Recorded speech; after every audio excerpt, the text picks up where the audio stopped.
बिस्मिल्लाहिर्रहमानिर्रहीम, अस्सलाम वालेकुम। मैं हूं मोहम्मद ज़मीर और आज हमारे साथ एक बार फिर मौजूद हैं इरफान हाशमी साहब लंदन से। इरफान हाशमी साहब एक जानी पहचानी शख्सियत हैं। आप उनको अपने यूट्यूब चैनल पर भी देखती हैं और बड़ी अंदर की खबरें उनके पास होती हैं।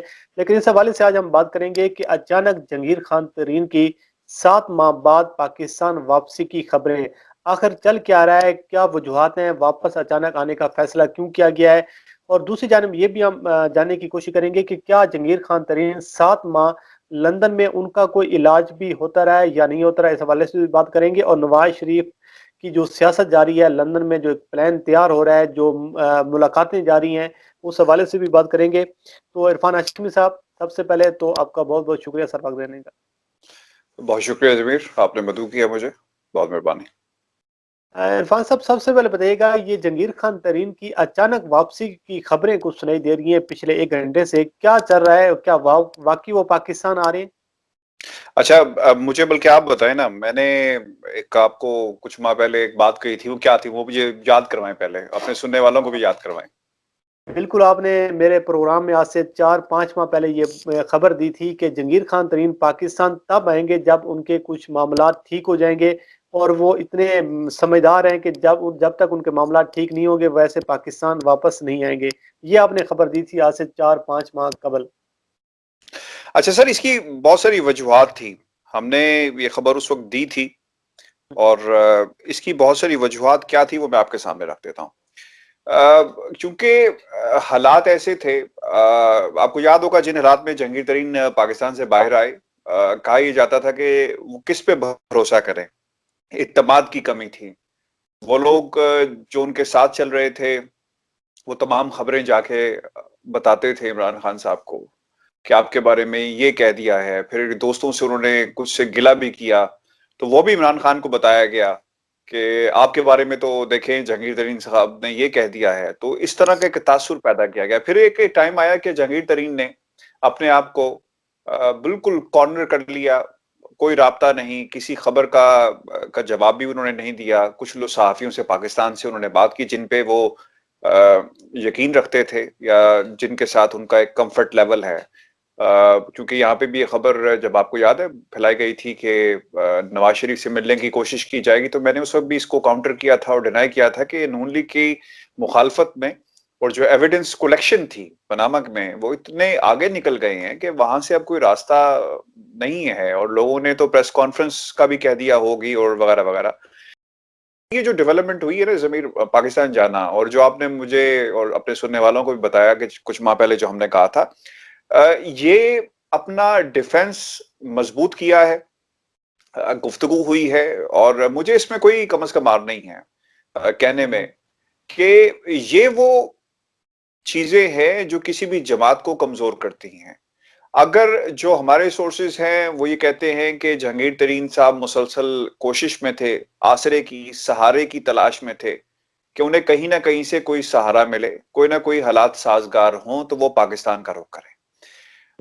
हमने उस दिन ये भी डिस्कस किया था कि नवाज शरीफ भी यहाँ पे यहीं पे मौजूद हैं और वो भी किसी सहारे की तलाश में है, आसरे की तलाश में है, किसी वादे की तलाश में है कि उनसे किया जाए और वो पाकिस्तान जाए। इनको कुछ लोगों ने यकीन दिलाया है कि वो पंजाबी में कहते हैं ना कि हथौला रखा जाएगा, जनाब तुसी आ जाओ। उसकी उसकी बड़ी एक वजह है। पाकिस्तान के अंदर मैंने अपनी एक वीडियो के अंदर ये कहा था कि पीटीआई को ग्राउंड लेवल पे जाना होगा, राब्ता मुहिम अवाम के साथ शुरू करनी होगी। ये महंगाई की जो खलीज पैदा हो रही है, इसका फायदा बाकी जमातों को होगा और भरपूर तरीके से फायदा उठाने की कोशिश भी की जा रही है। आप हर तकरीर उठाकर देख लें, 2 बयानिए चल रहे हैं, महंगाई का बयानिया है या फौज के खिलाफ है। तो ये बयानिए को इस्तेमाल किया जाएगा। जहांगीर तरीन साहब इसी वादे जो कुछ लोगों ने उनसे किए हैं, वो पाकिस्तान जा रहे हैं। और ये जो अवाम राब्ता मुहिम जिसका मैं जिक्र कर रहा था, अब यहाँ पर जहांगीर तरीन की जरूरत पड़ेगी। और मैंने गालबन एक और प्रोग्राम में भी ये कहा था कि ये जोड़ तोड़ के माहिर समझे जाते हैं और इनका जो दोबारा से एंट्री होगी वो बड़ी दबंग किस्म की होगी। दुनिया जो मर्जी देखती रहे, सुप्रीम कोर्ट ने फैसला दिया, सियासत से आउट तो नहीं हुए, सियासत में रहे। पिछली जो प्लानिंग करते रहे, किंग मेकर समझे जाते हैं। तो वज़ीर ब्रदर आज़म ऑफिस में चैनल्स, बैठे हाँ, रहे। सही। तो चैनल्स कहीं पे वो जो चैनल्स हैं जो इनके वो अभी भी एक्टिव हैं और मैंने पहले भी कहा था और मैं दोबारा कह रहा हूँ कि ये इसी तरह वापस नहीं जा रहे। इनको श्योरिटी दी गई है और अब इनके जो कनेक्शंस हैं उसको इस्तेमाल में लाते हुए लोगों से राब्ते होंगे और आपने पंजाब में चेंजेस देख ली होगी। फिरदौस जी। आशिक अवान साहिबा ऐसे नहीं आई, वो हैं टक्कर देने के लिए पास को, क्योंकि औरत के मुकाबले में एक औरत को उतारा गया है ताकि ये एक हमारी सियासत कह लें या एक तरीकाकार है इक्वल ग्राउंड्स के ऊपर खेलना और मुनासिब था कि और आपने जो आज जो प्रेस कॉन्फ्रेंस हुई वो भी आपने सुनी होगी कि किस तरह उन्होंने अटैक किया है, तो ये एक नमूना था। तो जहांगीर तरीन साहब का पाकिस्तान जाना श्योरिटी लेकर वो यहाँ से रवाना और फिर ऑब्वियसली इसे क्या श्योरिटी की। लगता है, आपका तज्जिया क्या कहता है कि किसी ताकतवर हल्के से उनको ये श्योरिटी दी गई है या फिर पीएम ऑफिस से उनको ये यकीन दहानी करवाई गई होगी? तज्जिया क्या कहता है आपका सर? देखिए ये अफसर खबर क्या? ये बिल्कुल जमीर ये चीजें यहाँ पे थोड़ी सी खबर हमारी जो है वो थोड़ी सी कच्ची है।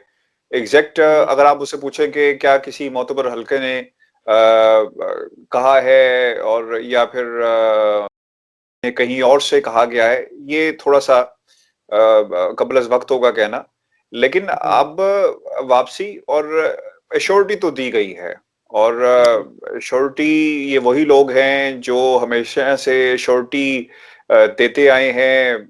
परवेज इलाही साहब को भी ट्वीट आज आपने पढ़ी होगी उनकी, और वो ट्वीट में बिल्कुल। वो कहते हैं कि हमारा इस किस्म का कोई मुआहदा नहीं था कि हमने इमरान खान का खाना खाना है जाके। सही कह रहे हैं। तो तो जिनको उन्होंने श्योरिटी दी है वो श्योरिटी तो अच्छा इनके इरफान पास साहब, वही श्योरिटी है।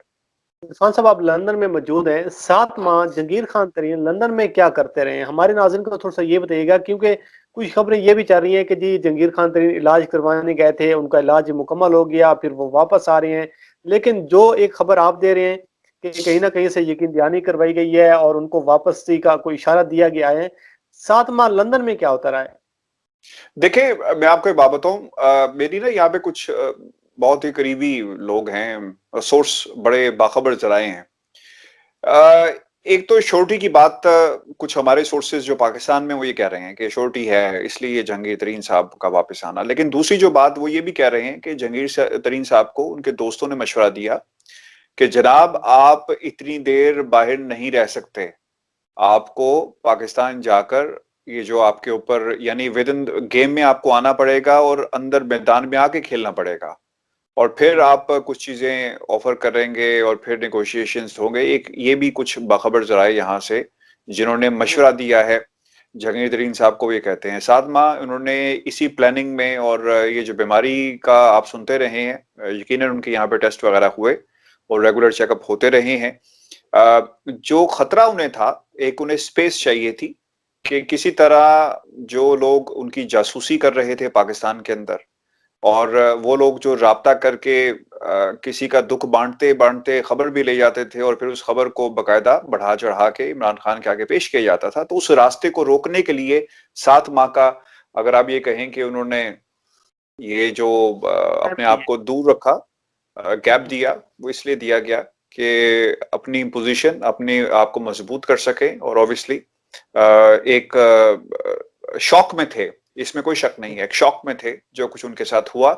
अपने दोस्तों को वो मुतादिद बार उन्होंने कहा कि मैंने इस पार्टी के लिए क्या कुछ नहीं किया और जो हालात हैं वो भी पूरी दुनिया के सामने हैं कि मुझे किस अंदाज से जो है कहा गया। और फिर आपने उनकी ट्वीट्स भी देखी कि कितने 20% चीनी का उन्होंने कहा कि 12% एक्सपोर्ट का जिक्र उन्होंने किया और उन्होंने कहा कि मैं 20% चीनी मैं बनाता हूं, तो ये बहुत सारी बातें वो चीनी के हवाले से करते रहे हैं और माफियाज का भी जी उन्होंने इरफान कहा कि साहब, मुझे जोड़ा जाता है। हम इरफान साहब पाकिस्तान की सियासत की बात करें तो क्योंकि बहुत सारी चीज़ें ऐसी हैं, जब इलेक्शन हो रहा था चीज़ें हम भी देख रहे थे कि जहांगीर खान तरीन का इसमें कोई दूसरी राय नहीं है कि इमरान खान को वजारत उज़्मा तक पहुंचाने में बहुत ज़्यादा किरदार है। और इमरान खान आज अगर वज़ीर आज़म है तो इसमें अगर आप कहें तो काफ़ी हद तक जहांगीर खान तरीन का हाथ है। लेकिन आपने देखा कि जब जहांगीर खान तरीन का ये इशू बना, फिर उसके बाद गिले शिकवे सामने आए, फिर जहांगीर खान तरीन की जानिब से जो इंटरव्यूज़ दिए गए, आपको लगता है कि ये जो अब वापसी हुई है इमरान खान और जहांगीर खान तरीन की दोस्ती में भी ये कुर्बतें दोबारा बढ़ सकती हैं? देखिए सर, ये जो पहले भी रास्ते तो पहले भी खुले हैं और कुछ लोगों ने कोशिश भी की है कि किसी तरह रिवाइवल किया जा सके और खान साहब खुद भी कह चुके हैं एक जगह पे उन्होंने ये बात कही, बिल्कुल, लेकिन ये है कि ये रास्ते कभी भी बंद नहीं होते सियासत के अंदर और हमेशा सियासत के अंदर रास्ते खुले रहते हैं। कुर्बतें दोबारा भी बहाल हो सकती हैं, इसमें कोई ऐसी कोई रुकावट नहीं है। लेकिन ये रास्ते सियासत के अंदर ज़मीर हमेशा खुले रहते हैं और हालात के हिसाब से जो फैसला किया जाए वही बेहतर फैसला समझा जाता है सियासत के अंदर और इमरान खान साहब अगर ये करते हैं और जहांगीर तरीन साहब आगे करते हैं तो फिर ये भी ख्याल रखना पड़ेगा कि इसके कॉन्सिक्वेंसेस क्या होंगे। हुँ, क्योंकि आपने चीनी चोर का नारा सुनना है और फिर पहले आपने एटीएम का नारा भी सुना, फिर चीनी चोर का नारा भी अब आपको सुनना पड़ा और फिर अब दोबारा अगर रिवाइवल होता है तो इसके कॉन्सिक्वेंसेस होंगे।